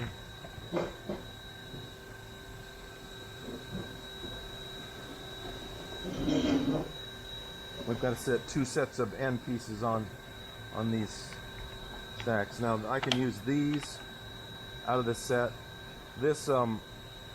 These are lapped flush with these inside surfaces, so if I put these on the stacks of gauge blocks, I can set my dial bore gauges Estos calibres que él on the tiene, inside.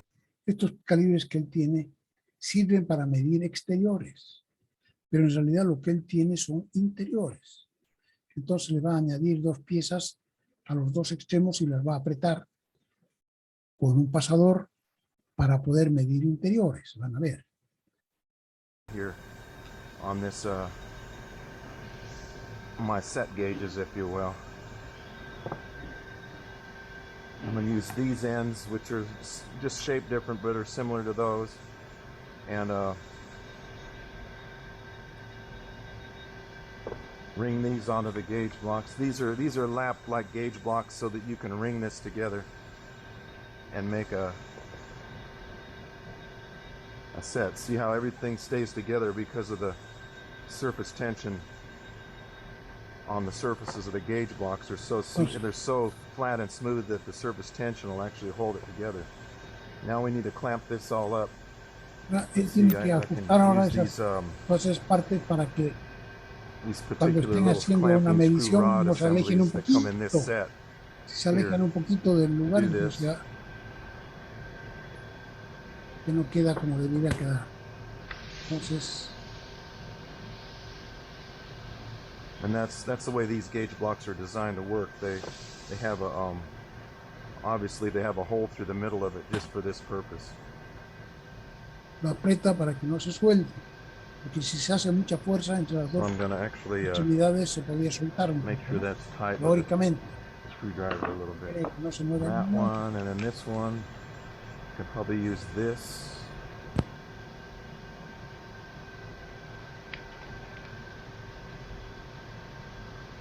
Put it together like this. Entonces ya tiene sus medidas. So this whole clamp set is designed so that you can use these as spacers. They've got them made so that if you got longer sets, see how they have little pins. Cuando son mediciones más largas, el puede usar estas. Pins that go into these holes, and you can adjust the length of these things so that if you have larger stacks of gauge blocks, you can put these together to make longer gauges with, if you will. So there's our two set gauges to reference our dial bore gauges too. I've got to come up with two dial bore gauges to set all this to. Put this back in the drawer. Actually, I have run these bores already in previous parts, so I may already have some, I think some dial bore gauges close to these settings already. That's one of them. And let me see. I may have to set this one up. Estos se llaman alexómetros. Son los instrumentos que él va a meter al agujero. I already agujero. set these two dial bore gauges earlier on the previous part, so they're still assembled. But if you need to assemble dial bore gauges out of a set, let me get a set and bring it over here. I'll show you what I mean. Y él está explicando cómo se hace, ¿no? Está explicando a otra persona, así como nosotros, que mira. Here's que tienen aquí otro juego de instrumentos. 2 to 6 inches, or I think that's what this one is. Or no, it goes from this size, 0.7 to 6 inches. This particular set. Although I kind of have stuff mixed up between my sets in juego here, del alexómetro.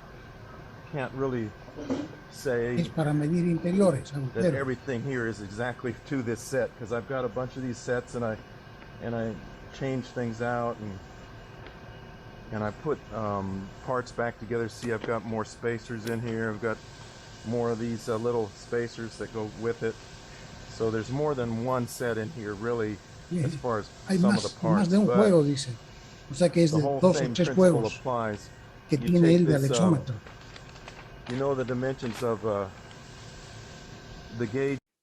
Tiene estas tablas que él tiene que usar para trabajar bien. Estos alexómetros tienen un palpador fijo y un palpador móvil. Y entonces están con un resorte, pero no pueden fabricar cualquier longitud. Entonces siempre están haciendo la fuerza, pero él tiene que buscar en qué rango de tamaño va a estar el agujero que él está comprobando. Entonces aquí están todos los agujeros que se pueden hacer con esta caja. Entonces él busca en qué rango va a estar lo que él está haciendo para ponerle de acuerdo con eso los espaciadores y todas las demás piezas. ¿Ya? You want as far as the size, and then you look on these charts that this is a Mitutoyo set, and they give you these charts in every one of these. See, I've got more than one in here from different sets actually, but you look at the diameter you want. Like, let's just say for this particular gauge, which is the 0.7 to 1.4 measuring range, which are these. I don't know if you can see that up here, but these anvils here, and these little things which holds the anvils that go with this size of a gauge. So they have a chart right here on their chart, and you go down to the diameter you want on this list, which in our case is 1.3, which is right here. It's 1.295 to 1.343, this diameter range. And it says you need the 20 thousandths. Well, you need the number 8 thing, which I must already have it on there. These are not necessarily in the right position here, because the number of these things is on the Están en su sitio. bottoms of them. You can see, if you can see that right there. I don't know if you can see that, but this is actually Tiene que venir el número del right palpador. one. Esos son los to use. palpadores See, móviles. this is a 1.4 E8, they call it here. This is actually from a different set, so you can see it's a different size. So kind of comparing two different things here, but it doesn't really matter. You go to the chart and you pick that anvil, which is a number 8 anvil in this case, and then you add these spacers that they recommend here for these diameters, which is the 20 thousandths and the 40 thousandth spacer, which is these little washers, like right here. You add them underneath the on this gauge, underneath the anvil here. On this type of a gauge, you screw this nut off, which is like this, and it screws on there, and it goes on top of this this anvil, and you put the spacers underneath that between the gauge. I'm not going to take this apart right now because I've already got it all put together, but that's the way you do this. And all of this doesn't make any difference in reality, because you're setting up the gauge to a reference size, which in the case of my bores are these sizes, and then you're zeroing it. I had a question from somebody on about they had a set like this. I think they said this 0.7 to the 6-inch set. This goes all the way up to 6 inches with these longer anvils here, and they said, but they wanted to measure 6 1/4 or 6 1/2 or something like that, and they said the set won't go to there, and they couldn't find a set that was in that range for some weird reason. But that's got nothing to do with anything with these particular dial gauges. Like, let me take another one here. This is actually more like the larger one in this set. It has these rollers to help it stay centered. Tiene alexómetros para And el mundo. you could just add spacers on here, whatever you wanted. And if for some reason your set didn't match the diameter you needed, you could actually make one of these a special size. Or I've even stacked 2 of these together Puedes hacer uno más largo, dice. like this, and then screwed my my anvil and everything on top of that to get to certain dimensions I wanted. So you can actually adjust this and make things any way you want. I can even show you a special gauge that I made. I think I showed this in an earlier video, where I took this, I machined this, because I had to go around a boss in the middle of a bore, down in a bore, but there's a boss on the end of it that stuck out, and so I would put this piece in the end of it here.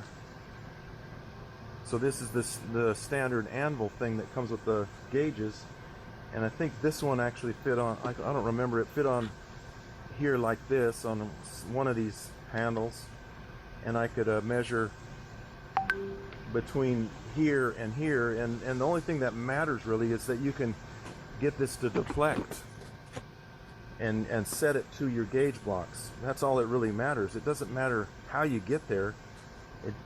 You can do it any way you want. So you don't really have to Vamos un poco más allá.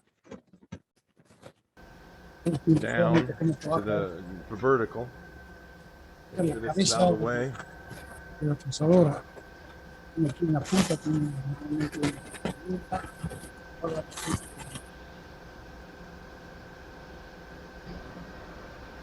este instrumento para ver si está sentado. I gotta unclamp the tool so it can rotate. Now remember, I already set my machine on what it thinks Y0 is here. I'm gonna jog the X down where I can get the dial indicator on the part. Ellos también los vamos a ver, como se llama. Tiene que ver si tiene en un lado Now de this, rojo, you kind marcando of cero. gotta fiddle around with it a little bit to get so that things are pretty square and everything to the part. What I'm gonna do is jog the X up and down until I get the what would this be, the maximum reading on the indicator, I guess you'd say. So I know I'm right on the top of this radius here of the part. Let's look at this again. I'm going to go up and down in the x-axis. I'm raising and lowering the dial indicator up and down this way till I get my maximum reading on the dial, and then I'm rocking the spindle back and forth till I get the minimum reading on the dial, and then I'm going to zero that. I'm going to raise it up carefully. We're going to rotate it around. Para saber de dónde está. If I can move the camera over there so you can see Y es this side. calibración, no para medir, no para Okay, I'm looking at it with the mirror, but you should be able to see it. I'm going up and down until I get, again, my maximum reading,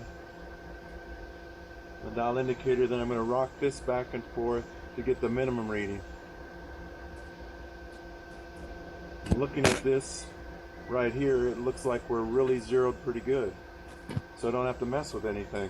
Otherwise I'd have to jog things around and move and indicate both sides and then set my Y0 of my fixture offset, but it turns out that we're pretty good with that, so I'm going to leave it alone. No.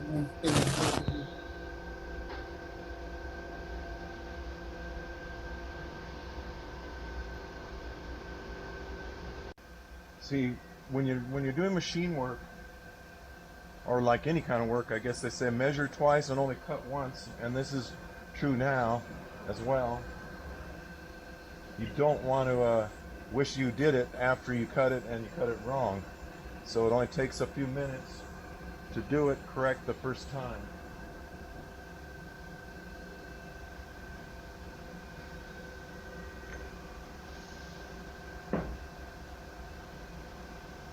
Now we're going to put the boring head in. Ahora va a poner la cabeza para hacer el agujero. And we're going to touch it off to the top of the part. I'm going to do that over here because it's as close as I can to the where I'm machining rather than way over here, just to be safe. El agujero tiene el diámetro variable. And one thing we don't want to forget to do, this boring head was set to the finish size La last cabeza time, para hacer agujero. but I don't really want to trust that. And I can't forget to back off the head here a little bit before I take my first cut. But first I got to touch it off here. Y el Again, diámetro que haga la just to be cabeza sure. va a depender del desfase que le da Like I él. said, it doesn't Con un hurt to be instrumento. sure. La It's a lot excentricidad. more disappointing if you didn't do it and you wished you had, particularly on an expensive part like this, where you say, oh, okay, I'm going to take the chance, and you run something and then it's not right, and you say, man, I wish I would have checked that before I ran it. So when I touch that off with the dowel pin here, now this is already oriented by the spindle. I haven't unclamped it, so it's oriented in the right direction so that this insert is on center line. Theoretically, it's on center line. And I touched off to this dowel pin. I can feel it. You can feel very precisely doing it with this, believe it or not. I can feel a tenth of a thousandth of one click on that thing, on that dial, or the hand dial. with this moviendo method. en 10 milésimos. Puede If you mover use like a feeler con gauge or esta. something and you're down here close, it's very difficult to tell between when it's dragging and when you're too tight or you're even breaking the insert because you're against it solid. And this method, you can kind of gradually work up to it till the pin two turns, which is 8/1000ths of an inch, and a little bit more because I was beyond zero. And then I'm gonna rotate further and come back to zero, the direction that you adjust this to take any backlash out of the setting. And then just to be, if I'm gonna screw up one board, better to screw up one rather than all of them. Just see where we're at here. Ya ha trabajado para eso. Okay, now we're more negative travel on your dial bore gauge.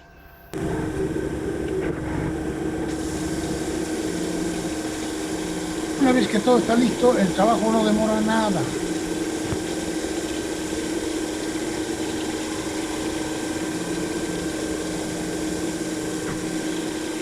I'm going to stop it right here.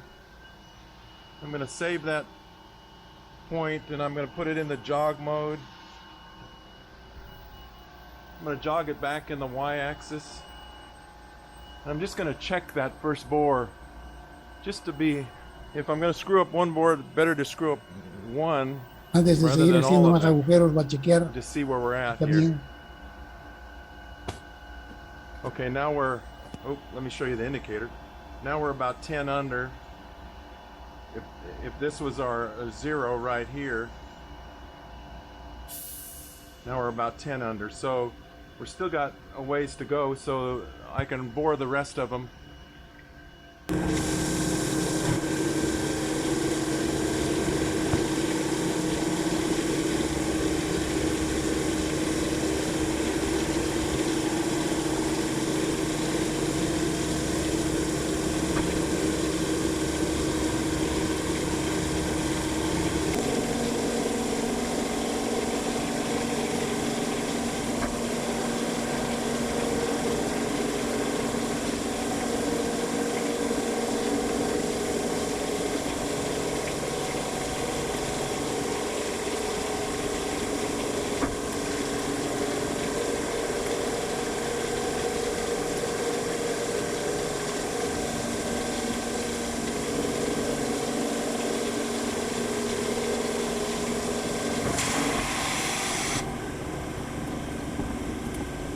¿Qué les parece?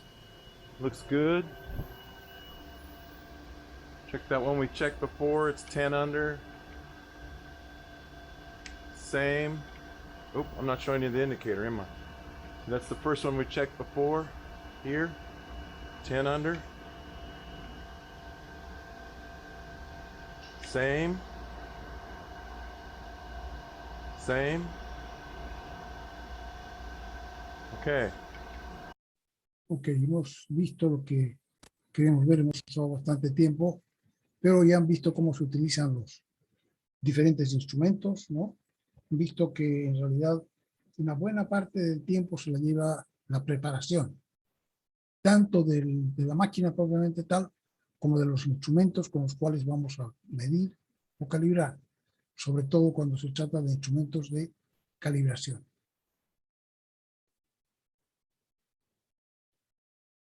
Volvemos a lo que estábamos haciendo, que estaba por dónde, por aquí. ¿Esto qué es? No. Mira.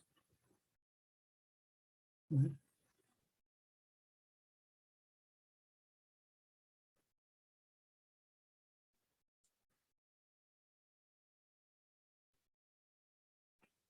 Tengo que encontrar lo que tenía antes, yo esto. Ah, ya. Pero no estoy compartiendo nada, ¿no? No, ingeniero. Ingeniero. ¿Qué hago? Me perdió.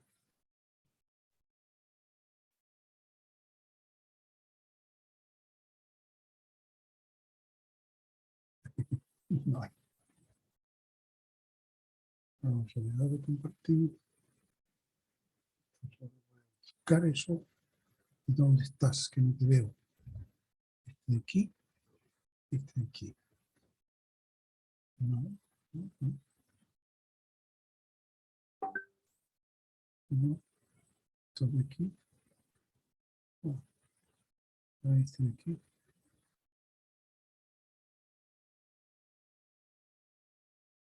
Vaya, no encuentro lo que tengo que hacer.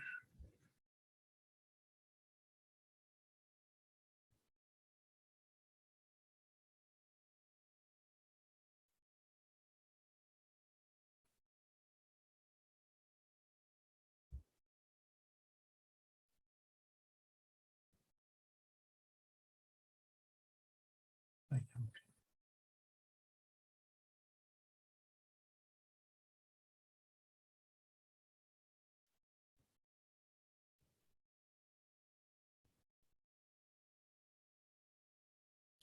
Vamos a hacer, a ver aquí, compartir.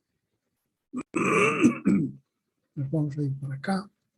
Entonces estamos viendo esto, los calibres Johansson, ¿no es cierto? Visto cómo se usan, cómo se pueden unir,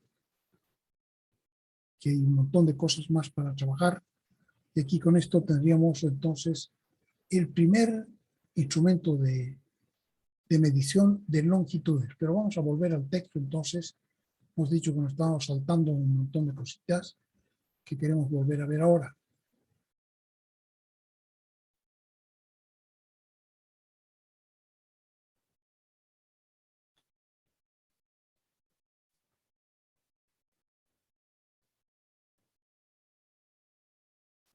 Instrumentos de medición de calibración. Aquí metrología es la parte de la tecnología que estudia las unidades, instrumentos de medición y las unidades.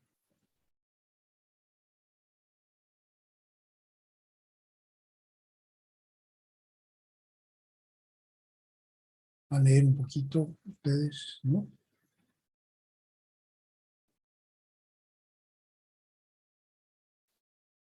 Aquí está el error original del metro, fíjense, 0,023%. Y eso no es suficiente. Porque claro, los físicos necesitan una precisión muchísimo más alta que eso.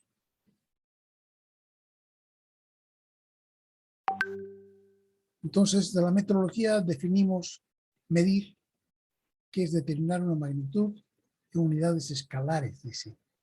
O sea que nosotros queremos determinar, por ejemplo, la longitud, pero en una cantidad escalar, que es decir, un número, ¿no es cierto? No vamos a hablar de dirección, si está inclinada a 20 grados o 30, sino que queremos saber cuánto vale la longitud, la magnitud de una dimensión, el largo. Entonces, eso se llama medir. Entonces, el resultado de una medición viene dado simplemente como un número, 14,28. ¿no? Entonces, es el resultado de medir. Y en muchos casos hay que tener cuidado porque cuando se trata de piezas, los lugares que hay que medir no están dados. Es una distancia entre dos puntos, la longitud lineal es una distancia entre dos puntos que no siempre están dados. Nos dice hay que medir eso, pero nadie nos dice dónde está el principio y dónde está el final. No es como aquí que tenemos dos puntos que podríamos medir, ¿no? A qué distancia queda. Entonces, normalmente cuando se trata de objetos tridimensionales, nosotros tenemos que buscar dónde y cómo vamos a medir. Y la otra actividad que hay dentro de la metodología no es la medición, sino que es la calibración. Y nosotros en la calibración no fijamos cuántas unidades hay incorporadas aquí, sino que determinamos por comparación si una magnitud dada, la que nosotros hemos fabricado, por ejemplo, es más grande o más chica que una magnitud que nos han especificado. Nos dijeron tienes que hacer de tal tamaño, nosotros queremos saber si lo que hemos fabricado ya es más grande o más chico, sin que sea necesario conocer la magnitud de lo que hemos fabricado. Queremos nosotros saber solamente si es más grande o más chico. O sea, por comparación queremos saber si es mayor o menor y la calibración se puede realizar Entonces, de dos maneras, de forma directa y de forma indirecta. La calibración directa, si nosotros comprobamos con otra parte, o sea que, por ejemplo, si vamos a fabricar un eje, queremos probar con el descanso si el eje está con el diámetro bien del tamaño o va a haber que sacarlo un poco más. Entonces esa es la calibración directa. Entonces no sabemos, no tenemos interés en saber cuánto mide, sino que solamente queremos saber si le queda bien, si tiene el diámetro adecuado. Entonces si no lo tiene, podría ser que sigamos trabajando.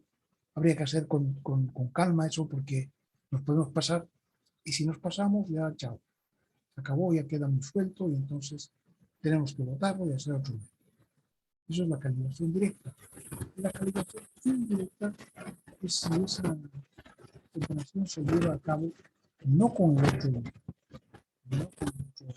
otra pieza, sino que con algún objeto que se presenta a la otra parte. Entonces, esto es lo que se utiliza cuando uno fabrica en serie, porque en realidad no hay una sola otra pieza, sino que hay cientos o miles de otras piezas, ¿no? Se van a fabricar 1000 piezas de la misma, entonces hay que juntarlas con otras 1000 piezas de los descansos. O sea, vamos a fabricar 1000 ejes y que hay que juntarlo con 1000 descansos. Entonces ya no hay la otra pieza. Entonces lo que hacemos es fabricarnos lo que se llama un calibre. Entonces ya no es posible realizar la calibración directa, ya que se fabrican muchas piezas equivalentes o intercambiables para poder armar o ensamblar igual número de conjuntos equivalentes. Perdón.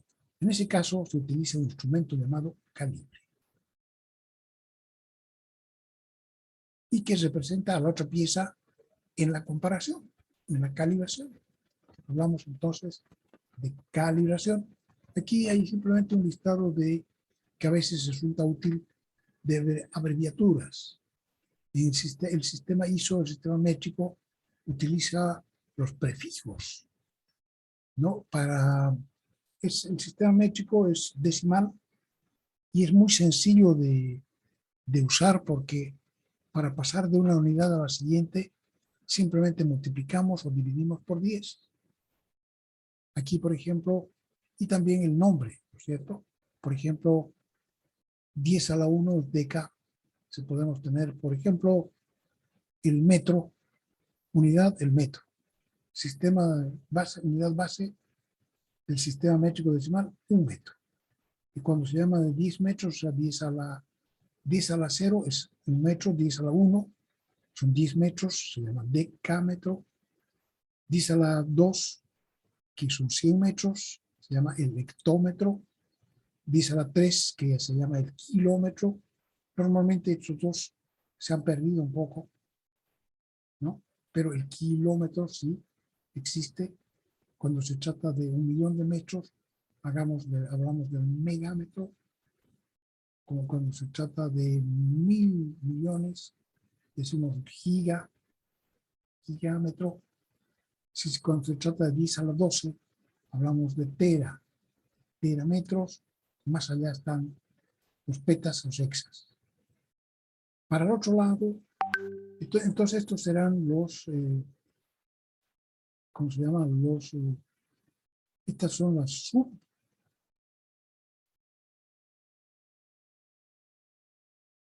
Entonces tenemos hacia un lado los múltiplos y los submúltiplos.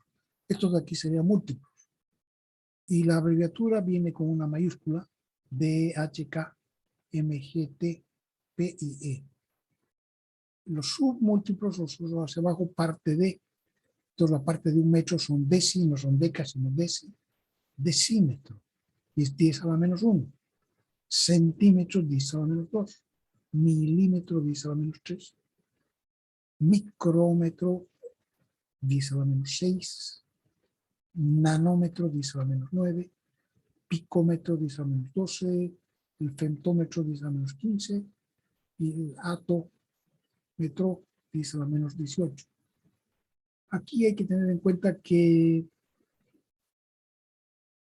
todas son minúsculas y nosotros para la metalmecánica vamos a tomar como base de todo no el metro, sino que siempre vamos a estar hablando en milímetros.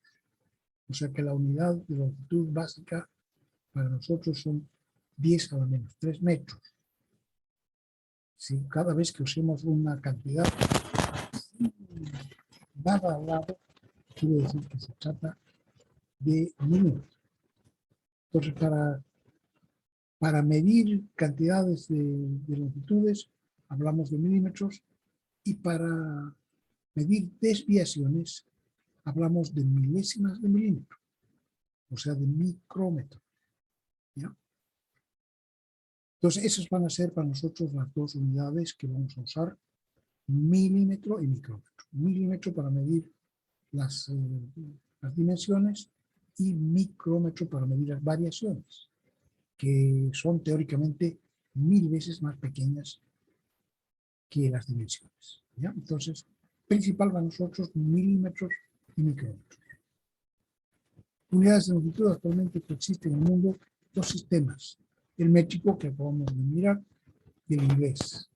Ya sabemos de dónde nació el sistema métrico, ¿no? El hombre creyó que ya conocía todo el mundo y dijo, muy bien, vamos a hacer una unidad que esté a medida de lo que ya sabemos, y se basó en el tamaño de la Tierra, ¿no? Pero sí es un sistema muy racional, sistema decimal.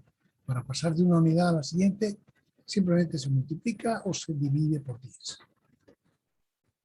De acuerdo al sistema de prefijos ISO. En este sistema las longitudes se escriben siempre en forma decimal, tal como 1,5, 3,481 milímetros, etc. Abreviaciones M, el metro. En construcción de máquinas se utiliza solamente dos unidades, el milímetro y el micrómetro. El milímetro, milésima parte del metro, como unidad básica para expresar el tamaño de las longitudes. Y el micrómetro, a veces vamos a hablar de micro, ¿no? O sea, siempre acordamos todo está bien, porque sabemos de qué se trata. Una micra es un micrómetro y tiene una longitud de 10 a la menos 3, es la milésima parte de un milímetro, o la millonésima parte de un metro, 1 por 10 a la menos 6 metros, y 1 por 10 a la menos 3 milímetros. Entonces, es la unidad para expresar los errores. Los errores o las desviaciones o las variaciones. El otro sistema que se utiliza es el sistema inglés. Tiene como unidad básica la pulgada. Entonces, este sistema no está basado en el conocimiento nuestro de lo que es el universo, lo que es la Tierra, como es el métrico, el metro, que ya supone que nosotros sabemos un poco más y se hizo de forma racional.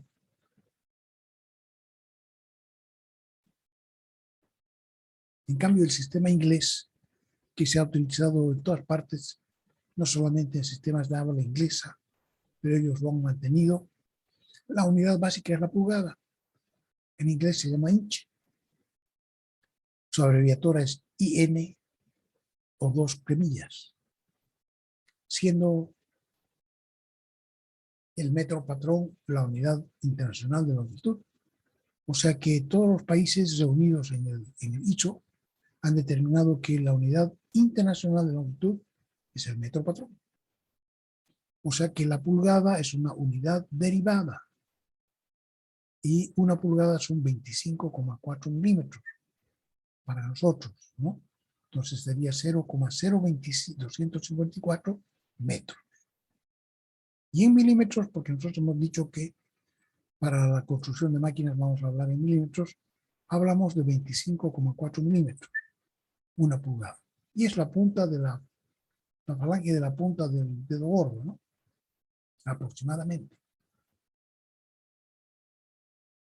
Y también ahora lo que ha pasado en la práctica es que hay dos sistemas ingleses. Un sistema de origen inglés que es el clásico, ambos están basados en la pulgada, pero el primer sistema es fraccionario. Es el que llamamos sistema inglés clásico, que históricamente es más antiguo, y el sistema inglés técnico, que en alguna medida ha venido a tomar las bases del fraccionario.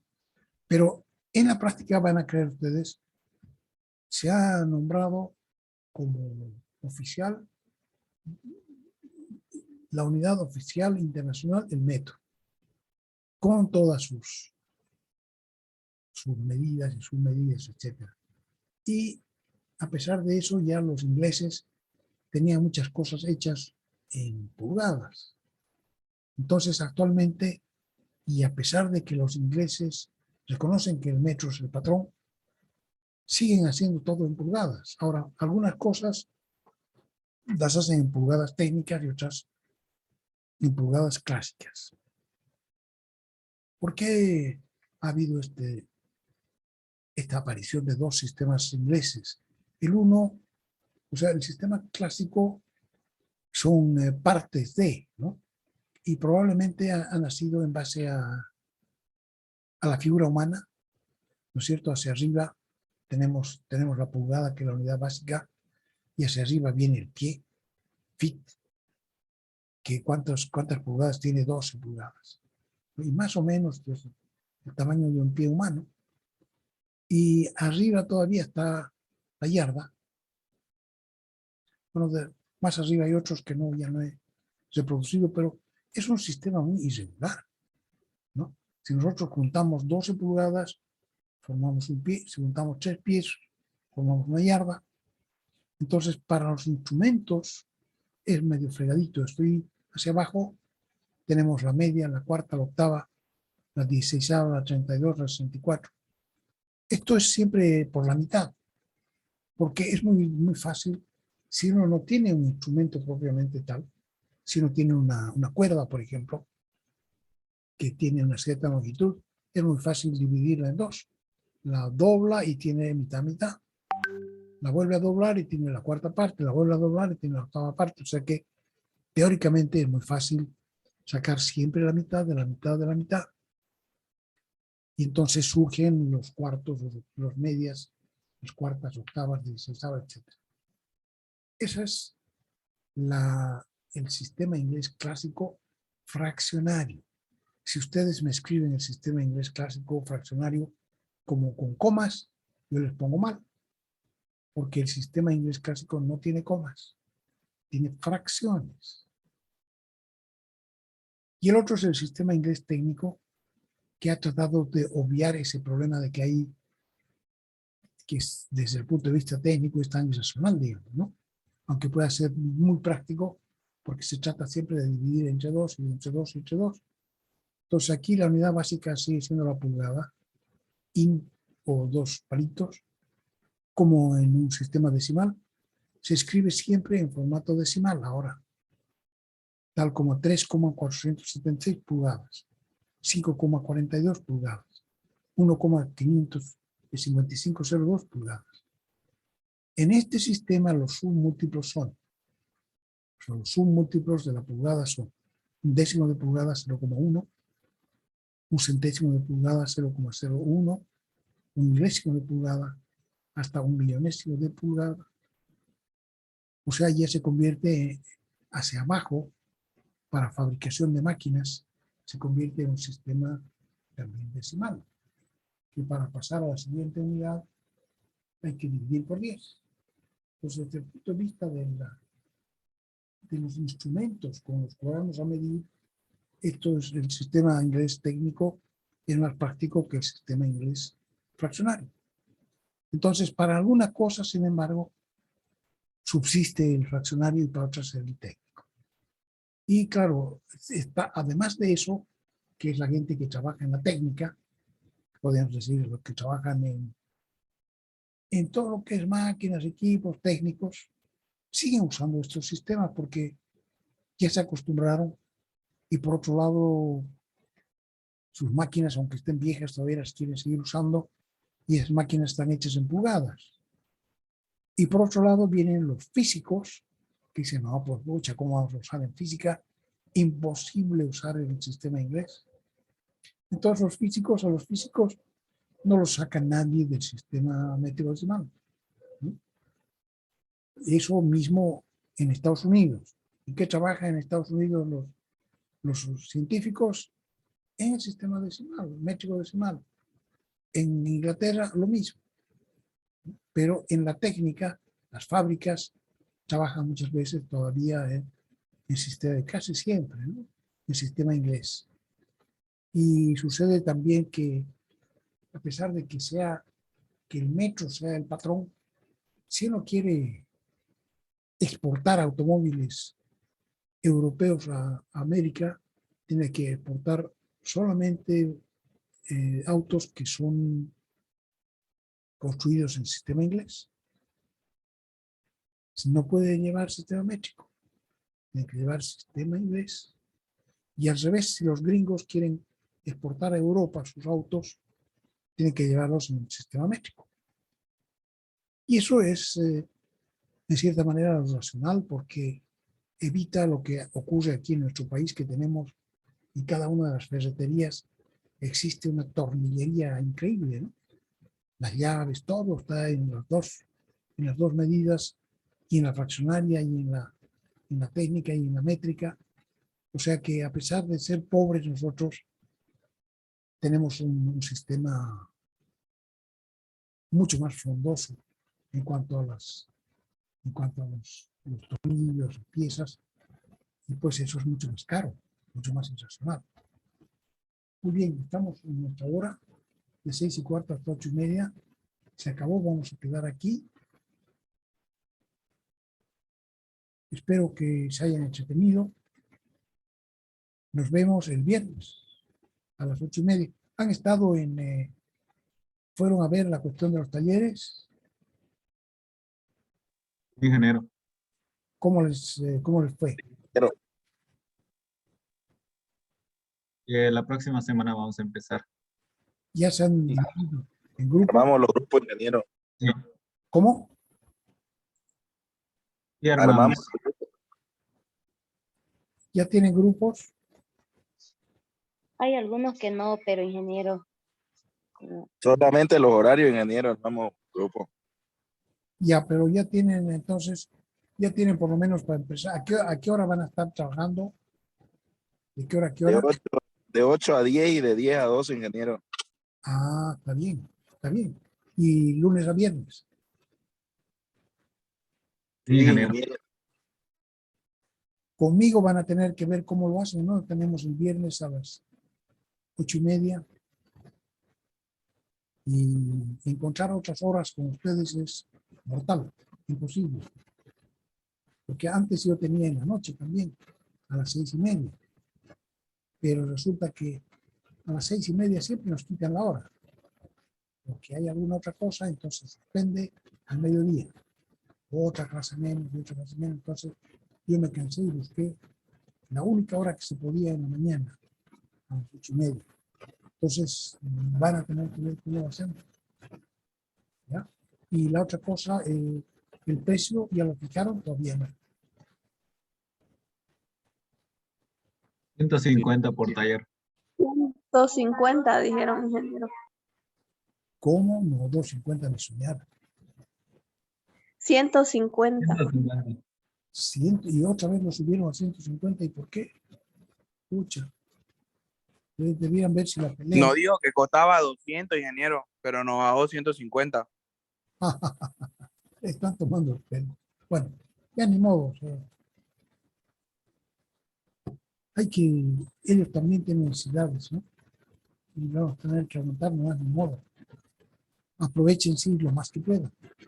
Aprovechar todo lo que nos den, porque cuesta harto dinero.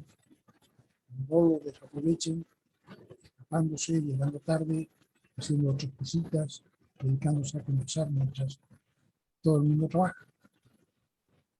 Entonces nos vemos conmigo a las 8:30. Si quieren, lo que podemos hacer conmigo y trabajar más temprano. El viernes a las 7, por ejemplo. Piénsenla. De manera que después ya a las 8 se pueden ir con la conciencia tranquila. Hacer un taller. ¿Ya tienen buzos? No. Esta semana no vamos a mandar. Allá. Y zapatos también, zapatos de seguridad. Con punta de acero. No voy a caer uno de estos manchas encima del dedo. Ya. Entonces nos vemos conmigo el viernes. Y les vaya muy bien. Que se entretengan. Adiós. Chao.